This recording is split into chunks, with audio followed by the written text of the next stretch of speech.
News India 27 नव्या पिढीचं नवं माध्यम। नाशिकच्या जिल्हाधिकारी कार्यालयासमोर आज संतापाचा उद्रेक। छावा क्रांतीवीर सेनेच्या शेकडो कार्यकर्त्यांनी बोगस कर्मचाऱ्यांविरोधात आणि आरोग्य विभागातील भ्रष्टाचाराविरोधात जोरदार आंदोलन केलं।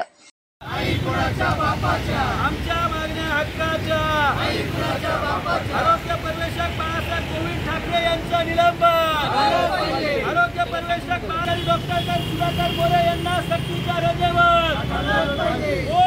आरोग्य विभागात मोठ्या प्रमाणात अपात्र व बनावट प्रमाणपत्रांवर भरती झाल्याचा आरोप करत संघटनेने जिल्हाधिकाऱ्यांना निवेदन सादर केलं। याआधी अनेकदा निवेदन देऊनही प्रशासनाने दुर्लक्ष केल्याने रस्त्यावर उतरण्याची वेळ आल्याचं संघटनेचं म्हणणं आहे। जिल्हा परिषदच्या कामांमध्ये जिल्हा आरोग्य अधिकारी डॉक्टर सुधाकर मोरे हे त्या ठिकाणी बोगस प्रमाणपत्र सबमिट करून रुजू झालेल्या लोकांना पाठीशी घालतायत, त्यांना वाचवण्याचं काम करतायत। म्हणून छावा क्रांतीवीर सेनेच्या वतीने आम्ही अनेक वेळा जिल्हाधिकारी आणि जिल्हा परिषद शिवाय यांना सांगितलं की त्यांना सक्तीच्या रजेवर पाठवा। त्यांना सक्तीच्या रजेवर पाठवून आरोग्य पर्यवेक्षक बाळासाहेब ठाकरे उर्फ मोठा भाऊ ठाकरे यांनी ज्या पद्धतीनं बोगस प्रमाणपत्र जमा केलेले आहेत आणि त्या आधारावर नोकरी मिळवलेली आहे, ही सरासर शासनाची फसवणूक केली आहे। एकटे बाळासाहेब ठाकरे नाही तर त्याच्याबरोबर शेकडो लोकांनी या जिल्हा परिषद आरोग्य विभागामध्ये चुकीची प्रमाणपत्र, डुप्लिकेट प्रमाणपत्र सादर करून गोरगरीब अंध अपंगांच्या नोकऱ्या हडपलेल्या आहेत। माहिती अधिकार कायद्यानुसार सादर केलेल्या पुराव्यांनाही प्रशासनाने डावलल्याचा आरोप आंदोलकांनी केला आहे। जिल्हा आरोग्य अधिकारी डॉक्टर सुधाकर मोरे यांच्यावर पक्षपाती निर्णय घेतल्याचा आरोप करत त्यांची तात्काळ बदल्यांची किंवा सक्तीच्या रजेची मागणी करण्यात आली आहे। जलजीवन मिशनमध्येही मोठ्या प्रमाणात भ्रष्टाचार झाल्याची गंभीर तक्रार निवेदनात नमूद आहे। खोट्या प्रमाणपत्रांवर नोकरी मिळवणारे आरोग्य पर्यवेक्षक बाळासाहेब ठाकरे यांच्यावरही त्वरित कारवाईची मागणी आहे। यांसह जिल्हा परिषदेमधील गेल्या 2 वर्षातल्या सर्व कामांची चौकशी करून दोषींवर कठोर कारवाई करण्यात यावी अशी स्पष्ट मागणी संघटनेने केली आहे।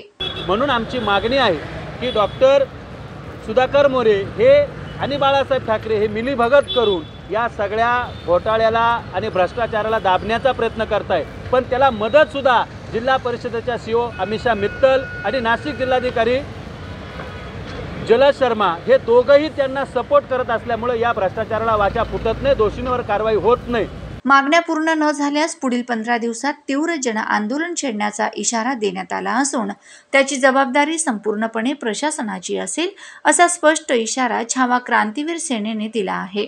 त्याचबरोबर जलजीवन मिशनच्या अंतर्गत गेल्या 2 वर्षामध्ये जे काही कामं झालेले आहेत, ज्या कामांचा गवगवा केलेला आहे, त्या सर्व कामांची चौकशी करावी। त्या संबंधित जे अधिकारी आहेत, जे कॉन्ट्रॅक्टर आहेत, त्यांच्या अधिकाऱ्यांवर दोषी आढळला असेल त्या अधिकाऱ्यांवर कारवाई करावी आणि जे कॉन्ट्रॅक्टर आहेत त्यांना काळ्या यादीत टाकावे। या सर्व मागण्यांसाठी आम्ही हे एक दिवसीय उपोषण या ठिकाणी करत आहोत।